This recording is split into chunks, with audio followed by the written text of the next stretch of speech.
It is Sunday of the third week of Lenten season, March the 7th. Today there are two choices for the Gospel. I will rather choose chapter 4 of the Gospel of John, which is a beautiful story.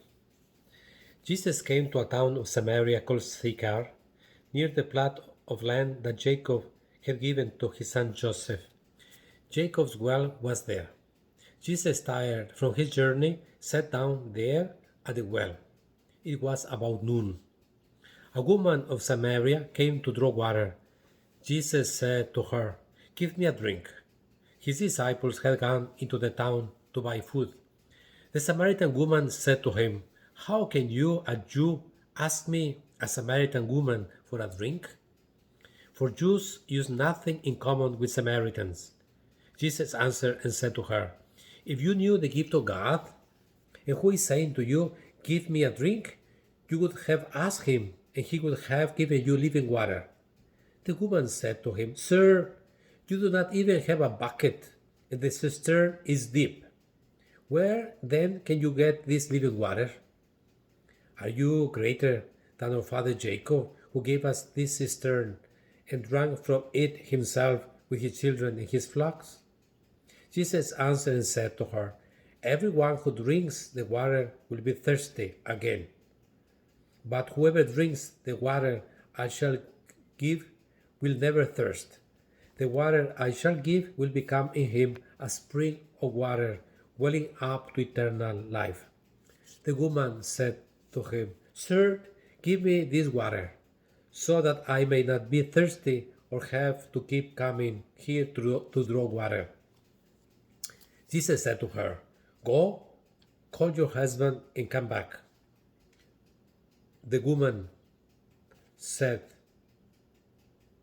to him, "I do not have a husband." Jesus answered her, "You are right in saying, 'I do not have a husband,' for you have had 5 husbands, and the one you have now is not your husband. What you have said is true."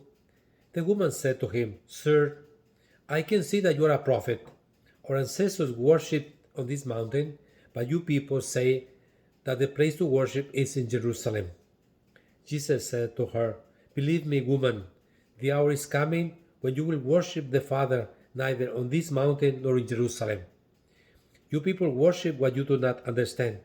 We worship what we understand, because salvation is from the Jews. But the hour is coming and is now here when true worshippers will worship the Father in spirit and truth.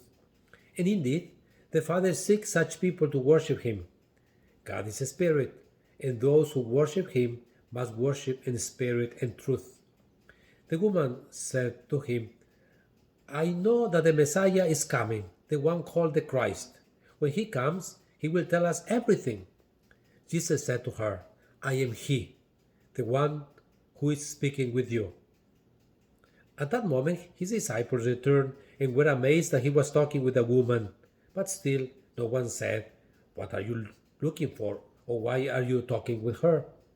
The woman left her water jar and went into the town and said to the people, "Come, see a man who told me everything I have done. Could he possibly be the Christ?" They went out of the town and came to him. Meanwhile, the disciples urged him, "Rabbi, eat." But he said to them, "I have food to eat of which you do not know." So the disciples said to one another, "Could someone have brought him something to eat?" Jesus said to them, "My food is to do the will of the one who sent me and to finish his work. Do you not say, 'In 4 months the harvest will be here'? I tell you, look up and see the fields ripe for the harvest. The reaper is already receiving payment and gathering crops for eternal life, so that the sower and reaper can rejoice together. For here the saying is verified, that one sows and another reaps. I send you to reap what you have not worked for. Others have done the work, and you are sharing the fruits of their work." Many of the Samaritans of that town began to believe in him because of the word of the woman who testified, "He told me everything I had done." When the Samaritans came to him, They invited him to stay with them, and he stayed there 2 days. Many more began to believe in him because of his word. And they said to the woman, "We no longer believe because of your word, for we have heard for ourselves, and we know that this is truly the Savior of the world." The Gospel of the Lord. This beautiful Gospel from John chapter 4 is on this one of the options this Sunday. The other is John chapter 2, when Jesus expels the sellers of goats, oxen in the temple area of Jerusalem. This is very important, this chapter 4, because of the water, and this prepared for baptism on Easter Vigil, but also because it's rediscovering Jesus. It's rediscovered, they give title to Jesus. Are you greater than Jacob? Are you the Messiah? Are you the prophet? And at the end, says, it is truly the Savior of the world.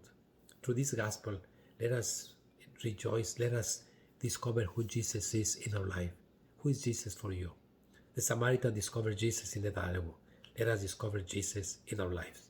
Have a blessed Sunday in the presence of the Lord.